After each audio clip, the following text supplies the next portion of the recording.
Masa semayang wanita tak boleh ikat rambut, betul atau tidak? Jawabnya tak berapa nak betul.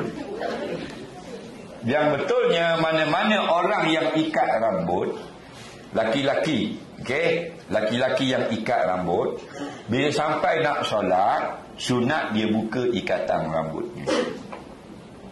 Faham lagi? Laki-laki. Ada pun perempuan bergantung pada keadaan. Kalau dibukanya rambut sampai keluar menyebabkan batal semayang, maka jangan buka. Tapi kalau rambutnya kalau dibuka pun taklah terbuka sampai keluar daripada tudung, maka boleh dibuka kerana ada hadis mengatakan rambut turut sujud ketika kita sujud.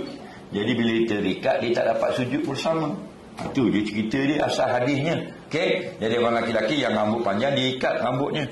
Nah, bila nak semayang dia pun buka getah tu, supaya rambutnya tak terikat ketika rokok dan sujud. Itu je. Ada pun perempuan tak perlu. Kerana kadang-kadang bila dia buka sanggul, keluar ke bawah kaki dia. Sanggul panjang. Tak. Sanggul je seguni sanggul.